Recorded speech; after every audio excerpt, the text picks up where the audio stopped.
दुर्गा सप्तष्टि 13वां अध्याय।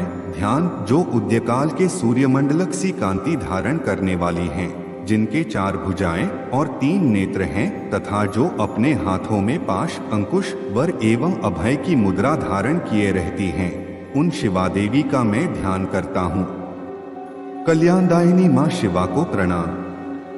राजा सुरथ और समाधि वैश्य को देवी का वरदान। महर्षि मेघा ने कहा, हे राजन, इस प्रकार देवी के उत्तम महात्म्य का वर्णन मैंने तुमको सुनाया। जगत को धारण करने वाली इस देवी का ऐसा ही प्रभाव है। वही देवी ज्ञान को देने वाली है, और भगवान विष्णु की इस माया के प्रभाव से तुम और यह वैश्य तथा अन्य विवेकी जन मोहित होते हैं और भविष्य में मोहित होंगे। हे राजन, तुम इसी परमेश्वरी की शरण में जाओ। यही भगवती आराधना करने पर मनुष्य को भोग, स्वर्ग तथा मोक्ष प्रदान करती है। मार्कंडेय जी ने कहा, महर्षि मेघा की यह बात सुनकर राजा सुरथ ने उन उग्र व्रत वाले ऋषि को प्रणाम किया, और राज्य के छिन्न जाने के कारण उसके मन में अत्यंत ग्लानि हुई, और वह राजा तथा वैश्य तपस्या के लिए वन को चले गए और नदी के तट पर आसन लगाकर भगवती के दर्शन के लिए तपस्या करने लगे। दोनों ने नदी के तट पर देवी की मूर्ति बनाई और पुष्प, धूप, गंध, दीप तथा हवन द्वारा उसका पूजन करने लगे। पहले उन्होंने आहार को कम कर दिया, फिर बिल्कुल निराहार रहकर भगवती में मन लगाकर एकाग्रता पूर्वक उसकी आराधना करने लगे। वह दोनों अपने शरीर के रक्त से देवी को बलि देते हुए 3 वर्ष तक लगातार भगवती की आराधना करते रहे। 3 वर्ष के पश्चात जगत का पालन करने वाली चंडिका ने उनको प्रत्यक्ष दर्शन देकर कहा। देवी बोली, हे राजन तथा अपने कुल को प्रसन्न करने वाले वैश्य, तुम जिस वर की इच्छा रखते हो वह मुझसे मांगो।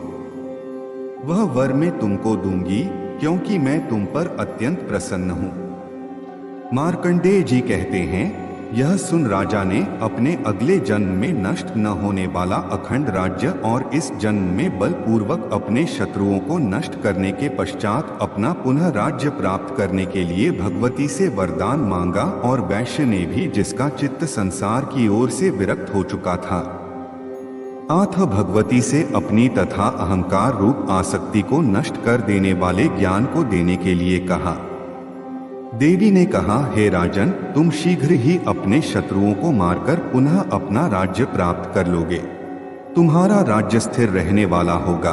फिर मृत्यु के पश्चात आप सूर्यदेव के अंश से जन्म लेकर सावर्णिक मनु के नाम से इस पृथ्वी पर ख्याति को प्राप्त होंगे। हे वैश्य कुल में श्रेष्ठ, आपने जो मुझसे मांगा है वह आपको देती हूँ। आपको मोक्ष को देने वाले ज्ञान की प्राप्ति होगी। मार्कंडेय जी कहते हैं, इस प्रकार उन दोनों को मनवांछित वर प्रदान कर तथा उनसे अपनी स्तुति सुनकर भगवती अंतर्ध्यान हो गई। और इस प्रकार क्षत्रियों में श्रेष्ठ वह राजा सुरथ भगवान सूर्यदेव से जन्म लेकर इस पृथ्वी पर सावर्णिक मनु के नाम से विख्यात होंगे। इस प्रकार दुर्गा सप्तष्टि का पाठ सुनने या करने से अनिष्ट का नाश होता है, घर में सुख शांति का वास होता है, और गृह कलेश और धन संबंधित परेशानियां भी दूर हो जाती हैं। जय माता दी। ओम नमः चंडिकाय। इस तरह की वीडियो सुनने और देखने के लिए चैनल सब्सक्राइब करें, लाइक करें और कमेंट करके जरूर बताएं। जय माता दी। 13वां अध्याय समाप्तम।